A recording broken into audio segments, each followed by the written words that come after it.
Appreciate it. The gentleman yields back the balance of his time. The chair now recognizes the gentleman from California's 29th District for 5 minutes.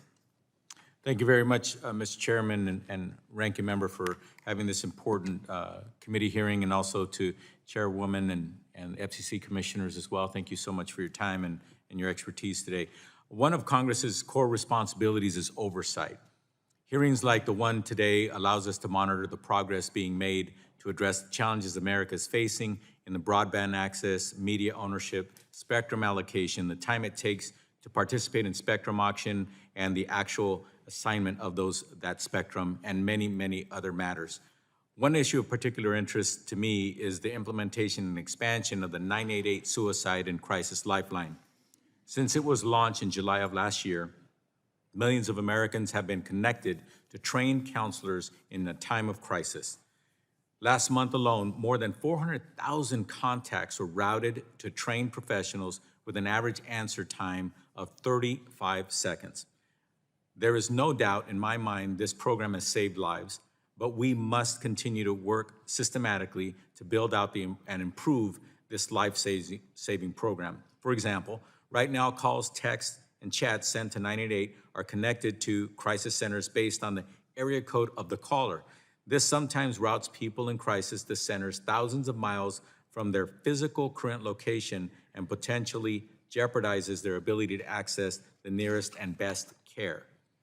Chairwoman, in your opinion, what obstacles remain before the FCC can guarantee phone calls, text messages, and chats sent to 988 are routed to the participating crisis center closest to the geographic area from where the call, the message, or the chat is originated from?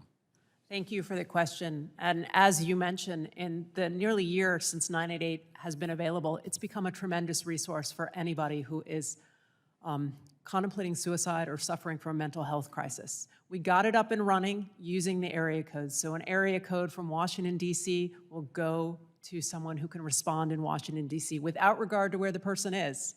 Now, over time, we want to be able to make those connections more local and more effective. But we want to be very careful when we do this because there are privacy and confidentiality reasons to be careful here. And so what we did is we held a forum with carriers to try to discuss geolocation last year, and we are now working with the Substance Abuse and Mental Health Administration to try to make sure that they're talking to the carriers as well. It's my hope we're going to have an announcement or a pilot, try to find a way forward so that wherever you are, when you reach out for help, we can send resources to you because who you'll be talking to will be somebody who is nearby. So to clarify to the people listening, the technical answer to that is within reach. So it's not like we have a problem with the technical aspect. We just have to make sure we do it in a way that respects all the tangibles in order to do it right, safely, and protecting people's privacy. Exactly. I don't want us to just solve this as a technical matter. I want the mental health authorities to sit with us and help us manage privacy and safety and security every step of the way. Oh, as it should be. Thank you very much, Chairwoman. An area of importance to me and my constituents is the continuity of affordable connectivity program. I want to address some of the comments that have been made here today because I think there's some misunderstanding about the purpose of the program. Commissioner Symington, you wrote in your testimony that we should consider, quote, more precise targeting of the program to those who it was designated to serve, end quote.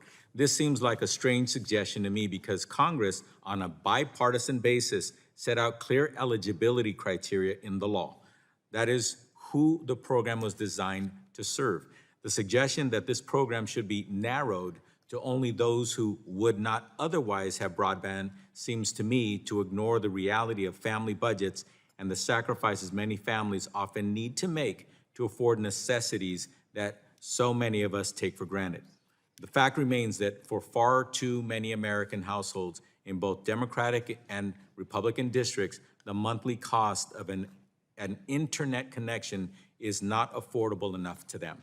So my question to you, Chairwoman Rosenworcel, is it in your events raising awareness of this program, I'm sure you have met many families in rural, urban, and suburban areas and on tribal lands benefiting from ACP. Can you describe for us how this program serves those families and their communities and why it would be so short-sighted to help only people who have never been online? I agree. There's a study out there that shows that households that earn $50,000 or less, half of them are at regular risk, month-to-month risk of being disconnected from the internet.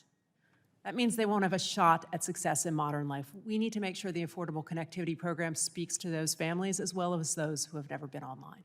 Okay, thank you very much. My time having expired, I yield back.